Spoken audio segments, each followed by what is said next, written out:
My favorite lighting tool isn't even a light. Take one. It's been a while. A lot has changed. The name of the channel has changed. Hopefully YouTube doesn't make this video disappear into the ether, and hopefully I'm looking at the lens right now because I've got a new teleprompter set up and I think the lens is right there. I don't know, this might look a bit weird. In this video, I wanted to touch on something that I use all the time to control light. Lighting isn't all about lights, it's about the control of light, and negative fill is by far my favorite way to control light.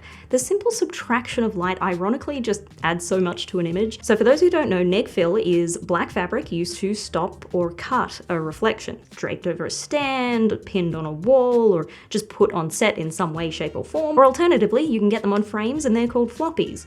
I wish I had a floppy. Now you can control the intensity of its effect by moving it closer or further away to your subject depending on what you're after, just like you would with any other reflector or light source. Now personally, there are three main ways that I would be using a floppy or neg fill. The first would be shooting an exterior on an overcast day. If it's a sunny day, you're probably going to want to shoot into the sun and then bounce back. It depends on what you're wanting to do, but I found that that's a really good way to maintain some sort of contrast and not get really harsh shadows. But if it's an overcast day, you've got nothing to bounce around, so you can't reflect any light back because it's just one big softbox over the sky. So in order to maintain that sort of contrast, I find using a neg helps in adding shape to whatever you're shooting. Another way you could use neg fill is by using it to cut reflections in interior shots. Most of the time on location, walls are white and very reflective, and if you want to cut down that reflection a little bit, hanging up a neg or putting a floppy by your actor is a good way to do that. And the third, and often overlooked, and it was actually overlooked by me in this case until somebody reminded me of it,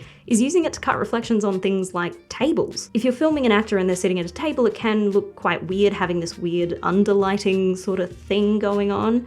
Put a neg over the table and it's gone. It doesn't have to be daytime either, it could be any time of the day. For example, this is a scene from a short film that I shot a few years back called Bloodletting. The scene was in a really small bedroom with white walls, but we wanted to maintain the intimacy between the characters and the content they were discussing. So to keep the room dimly lit, we negged out every wall that wasn't in shot with a whole lot of stands and a whole lot of black fabric. It was effectively tenting the room, so everything was negged out except for the direction we were shooting. I really do wish I had some behind the scenes images to show you of what we actually did, but this is effectively what we got, and I think it really upped the mood of the scene. Without that, it would have been nothing. It's up to you and how much mood or contrast you want to put into a shot. But in my opinion, maintaining, controlling, and shaping your light is more important than the lights you're using. Lighting control also gives you a more natural looking setup instead of maybe potentially making something that looks a bit too lit. And sometimes you can keep adding and adding and adding and putting more lights in,